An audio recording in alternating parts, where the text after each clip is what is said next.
Многие обсуждают сейчас, будет ли распад России в ближайшем будущем. Особенно сильно такие разговоры усилились после попытки мятежа, который организовал Евгений Пригожин в минувшую субботу, 23 июня. Мятеж показал, что широкие массы людей не готовы защищать путинский режим, а многие вовсе высказали поддержку наемникам, что очень напугало власть. Политическая верхушка испугалась, что всего лишь 4000 человек возьмут Москву. Настолько некому было защищаться. И они так испугались, что принялись разлетаться на своих бизнес-джетах и самолетах в другие города и страны. Испугались, что народ станет на сторону мятежников и в самом деле пойдет свергать власть. Так все же, насчет распада страны. С 2014 года, когда я начал интересоваться финансовыми рынками, я обратил внимание на один определенный тип людей. Я их называю армагеддонщики. Одним из ярких представителей был Степан Демура, финансовый аналитик. Он прославился тем, что постоянно транслировал всяческие прогнозы о крахе рубля. Что будет доллар стоить 120 рублей, потом 200 рублей, и цена будет только возрастать. Отдельные аналитики прогнозировали взлет цен вплоть до 500 рублей за доллар. И многие тогда потеряли деньги в декабре 2014 года, когда доллар в ходе торгов в первый раз достиг отметки 80 рублей за доллар из-за общей паники на бирже, а потом быстро откатился назад. С этой историей связана и моя потеря денег отчасти. Как биржевой спекулянт я долгие годы потом еще ждал повторения пиков декабря 2014 года, но их так и не произошло. Центральный банк сделал свои выводы после торгов того дня. С тех пор минуло почти 10 лет. За это время доллар, конечно, вырос, но не в 5 раз. Финансовая система была относительно стабильна, Америка не разорилась из-за госдолга, рубль не обесценился до 200 рублей за доллар, Россия не рухнула, путинский режим тоже, к сожалению. Коронавирус к апокалипсису не привел.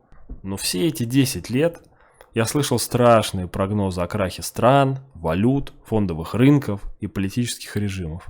За это время я понял, что люди верят в то, во что хотят верить. Но часто это не имеет никакого отношения к реальности. Кто-то специально набивает себе популярность таким образом, эксплуатируя тему страхов и тревожности населения. Потому что страхи у людей есть постоянно, и тревожность, и есть спрос на такого сорта прогноза. Но истина заключается в том, что когда очень много людей целенаправленно ждут какого-нибудь краха, будь то финансовый, политический или географический, его как раз и не происходит. Потому что все успели подготовиться. И в худшем случае происходит просто локальный кризис, который преодолевается.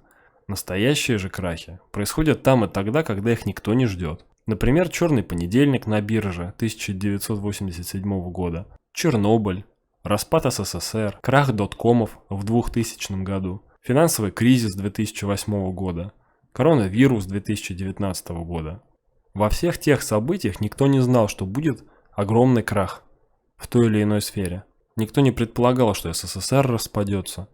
Никто не знал, что индекс Доу-Джонса полетит вниз в 1987 году с такой скоростью, без всяких на то оснований. Никто не знал, что атомная станция взорвется и так далее.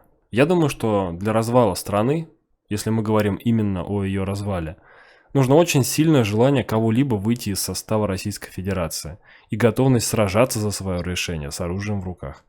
Думаю, что Кавказ может попытаться выйти, там есть для этого потенциал. Но что касается другой России, то вряд ли русские будут отделяться от других русских. Потому что люди, наоборот, хотят единения. Читал еще, что в Татарстане и Башкирии есть некоторые сепаратистские настроения, и они могут захотеть уйти. Но детально я не знаю, что думают люди в тех регионах. Как-то я не замечал, чтобы татары массово хотели выйти из состава Российской Федерации. По-моему, всех уже достала война.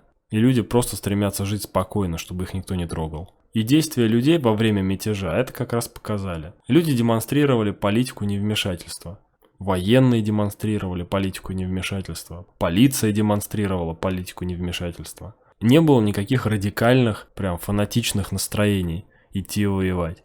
Поэтому я допускаю попытки отделения некоторых регионов, но не верю прям в тотальный развал Российской Федерации, как Кирилл Буданов рисует на своих картах.